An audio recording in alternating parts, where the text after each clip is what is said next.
పూర్వం సగరుడు అనే రాజు అయోధ్యను పరిపాలిస్తూ ఉండేవాడు. అతనికి సంతానం లేకపోయింది. అతనికి 2 భార్యలు. అందులో ఒకరు విదర్భ రాజు కూతురైన కేశని, రెండో భార్య అష్టనేమి కూతురు సుమతి. వారిద్దరితో కలిసి సగరుడు హిమవత్ పర్వతానికి వెళ్లి భృగు మహర్షి నివసిస్తున్న ప్రస్రవణగిరి మీద తపస్సు చేస్తాడు. సగరుడు అతి దీక్షతో అలా 100 సంవత్సరాలు తపస్సు చేస్తూ ఉంటాడు. అందుకు భృగు మహర్షి ఆనందించి, మీ భార్యలలో ఒకరు వంశకరుడైన ఒక్క కొడుకుని కంటుంది, ఇంకొక ఆమె 60,000 మంది కొడుకులను కంటుంది అని అనుగ్రహిస్తాడు. సగరుని ముందు నిల్చొని పెద్ద భార్య అయిన కేశని, నాకు వంశకరుడైన ఒక కొడుకు కావాలని అంటుంది. చిన్న భార్య సుమతి 60,000 మంది కొడుకులు కావాలంటుంది. అలా కొంతకాలానికి పెద్ద భార్య ఒక కొడుకునే అంటుంది. ఆ కొడుకుకి అసమంజుడు అనే పేరు పెట్టారు. చిన్న భార్యకి ఆనపకాయలాగా గుండ్రంగా గర్భపిండం పుట్టింది. ఆ పిండం బద్దలు చేయగా అందులో నుంచి 60,000 మంది కొడుకులు పుట్టుకొచ్చారు. దాదాదులు ఆ కొడుకులని నేతి కొండలలో ఉంచి పెంచారు. కొంతకాలానికి వారందరూ పెద్దవారయ్యారు. అందరిలో పెద్దవాడైన అసమంజుడు సుమతి కొడుకులందరినీ సరయూ నదికి తీసుకుపోయి బలవంతంగా వాళ్ళని ముంచి ఏడిపిస్తూ నవ్వుతూ ఉండేవాడు. తమ్ములనే కాకుండా మరికొందరిని కూడా పీడిస్తూ ఉండేవాడు. అది చూసి అతని తండ్రి సగరుడు భరించలేక అసమంజుడిని పట్టణం నుంచి తరిమి వేస్తాడు. తర్వాత చాలా కాలానికి యజ్ఞం చేయాలని సగరునికి కోరిక పుట్టింది. ఋత్వికులందరినీ చేర్చుకొని అతను యజ్ఞం ప్రారంభించాడు. శివుని మామ అయిన హిమవత్ పర్వతము, వింధ్యా పర్వతము ఒకదానికొకటి చూసుకుంటూ ఉంటాయి. ఆ 2 పర్వతాలకు మధ్య ఉండే భూమి యజ్ఞం చేయడానికి అనుకూలమైందని సగరుడు యజ్ఞం అక్కడే ప్రారంభించాడు. హంసమంతుడు తాత ఆజ్ఞ అనుసరించి గుర్రంతో దేశమంతా తిరిగి వచ్చాడు. అశ్వమేధ యాగంలో అంతర్భాగమైన ఉద్యక అనే పర్వం జరుగుతూ ఉండగా దేవేంద్రుడు రాక్షస రూపంతో వచ్చి ఆ గుర్రం తీసుకుపోయాడు. గుర్రం దొంగలించబడింది. ఆ గుర్రం లేకపోతే యజ్ఞం భంగపడుతుంది. దొంగని పట్టుకుని గుర్రాన్ని మళ్లీ రప్పించాలి. సగరుడు తన 60,000 మంది కొడుకులు, మీరంతా బయలుదేరిపోయి గుర్రాన్ని దొంగలించుకుపోయిన వాడిని వెతికి పట్టుకోండి, భూమండలాన్నంతా వెతకండి, గుర్రం కనబడేదాకా భూమిని తవ్వండి అని అంటాడు. సాగరులందరూ తండ్రి ఆజ్ఞను అనుసరించి కోళ్లతోనూ శూలాలతోనూ నాగలతోనూ భూమిని తవ్వడం మొదలుపెట్టారు. ఆ దెబ్బతో నాగులు, రాక్షసులు, మానవులు గోల పెట్టసాగారు. ఇలా సాగర్లు 60,000 ఆమడాల భూమిని పాతాళం దాకా తవ్వారు. పర్వతాలతో నిండి ఉన్న జంబూద్వీపం అంతా తవ్వుకుపోతూ తిరిగారు. ఈ భూమి అంతా వాసుదేవుని. ఆ విష్ణువు కపిలావతారం ధరించి భూమిని భరిస్తున్నాడు. ఇలాంటి సమయంలో భూమికి ఈ అవస్థ తప్పదు. నా సగరపుత్రుడు కపిలుని కోపాగ్ని వల్ల దగ్ధమైపోతారు. ఇదే కల్పాంతం. సగరపుత్రుడు భూమి తవ్వుతూ ఉండగా ఉత్పాదం వచ్చినట్లు పెద్ద ధ్వని వినిపించింది. సగరపుత్రుడు తమకు చేతనైనంత వరకు భూమిని తవ్వి తర్వాత తండ్రి వద్దకు వచ్చి గుర్రము దొంగ కూడా కనిపించలేదని అంటారు. అది విని సగరుడు మండిపడ్డాడు. భూమి అంతా మళ్ళీ తవ్వండి, దొంగ గుర్రము దొరికినంత వరకు తవ్వండి అని కఠినంగా చెప్పి మళ్ళా పంపేస్తాడు. సగరపుత్రులు తవ్వడం మళ్ళీ మొదలుపెట్టారు. తవ్వగా పాదాలంలో వారికి పర్వతం అంత ఏనుగు ఒకటి కనిపించింది. దాని పేరు విరూపాక్షం. పర్వతాలు, నదులు, అడవులతో నిండిన భూమిని మోస్తూ ఉంటుంది విరూపాక్షం. ఆ ఏనుగు ఒక్కొక్కసారి శ్రమ తీర్చుకోవడానికి తల ఊపుతుంటూ ఉంటుంది. అలాంటప్పుడు భూకంపం తటస్థిస్తూ ఉంటుంది. సగరపుత్రులు దానికి భక్తితో ప్రదక్షిణ చేసి పాదాలం దాకా తవ్వుకుంటూ దక్షిణంగా వెళ్లారు. అక్కడ కూడా వారికి అలాంటిదే మరో ఏనుగు కనిపించింది. దాని పేరు మహాపద్మం. ఈ ఏనుగు కూడా భూమిని మోస్తూ ఉంటుంది. దానికి భక్తితో ప్రదక్షిణ చేసి వారు మళ్ళీ తవ్వుకుంటూ పడవరకు వెళ్తారు.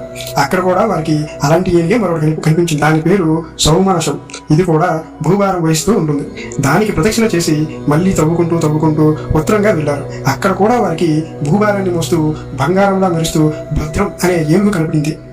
దానికి కూడా నమస్కారం చేసి భూమిని తవ్వుకుంటూ ఈశాన్యం వైపు వచ్చారు. ఏ దిశగా వెళ్ళినా గుర్రం కనిపించలేదు.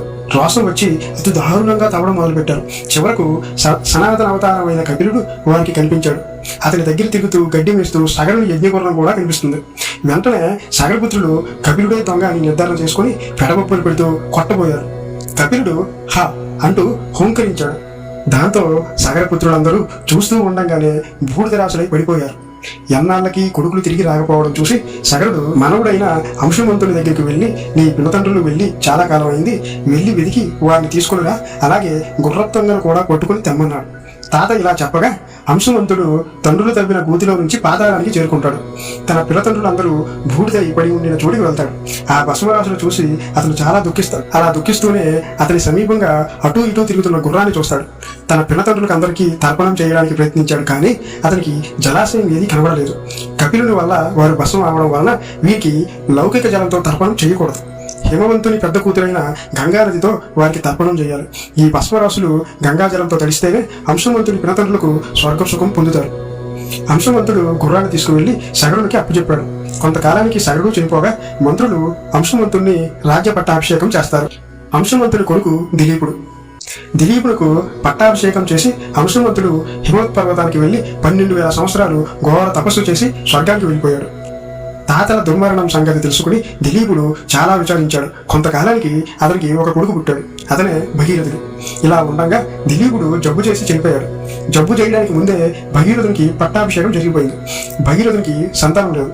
ఎన్ని చేసినా అతనికి సంతానం అంటూ తీరలేదు. చివరికి అతను గంగనైనా తీసుకురావాలనే దృఢ నిశ్చయంతో తపస్సును ప్రారంభించాడు. తపస్సు కోసం అతను గోకర్ణ అనే క్షేత్రానికి వెళ్ళాడు.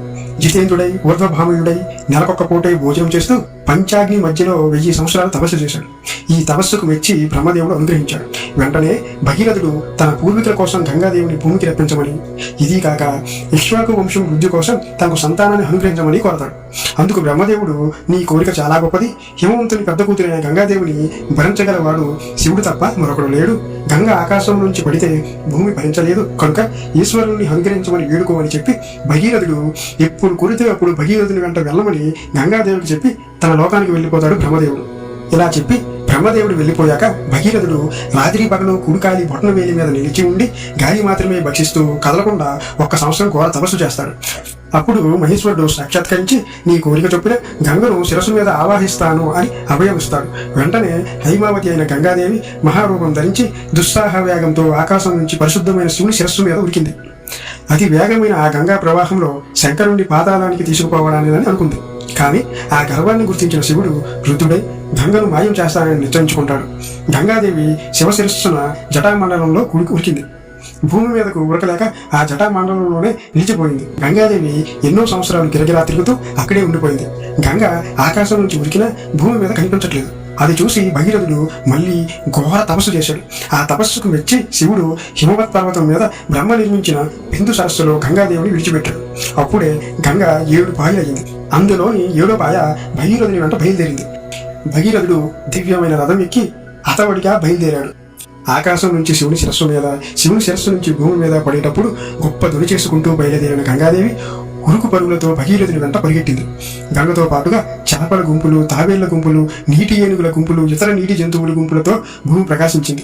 గంగాదేవి అలా పరుగులు పెడుతూ వస్తుంది. అదే సమయంలో ఒక చోట అద్భుతకరముడైన జహరవ మహాముని యజ్ఞం చేస్తున్నాడు. గంగాదేవి ఆ యజ్ఞశాల అంతా ముంచివేసింది. అందుకు జహరవముని ఋతుడై ఆ గంగాజలం అంతా పానం చేసేశాడు. అది చూసి దేవతలు గంగానదిని అతనికి కూతురిగా ప్రకటించారు. అందుకు సంతోషించిన ఆ మహర్షి గంగను తన చెవుల నుంచి విడిచిపెట్టడం జరిగింది. అందువల్ల గంగకు జహనపుత్రిక, జహనవి అనే పేర్లు వచ్చాయి. గంగాదేవి మళ్ళీ భగీరథుని రథం వెనక బయలుదేరి సముద్రంలో కలిసి భగీరథుని కోరిక నెరవేరడం కోసం పాతాళానికి వెళ్ళింది. గంగాదేవి ఆ భస్మరాశుల మీద ప్రవహించింది. వెంటనే సగరపుత్రులకు మోక్షం ప్రాప్తించి స్వర్గానికి వెళ్ళిపోయారు. గంగ భగీరథునికి పెద్ద కూతురై భగీరథి అనే విఖ్యాతి పొంది స్థిరంగా భూలోకంలోనే ఉండిపోయింది.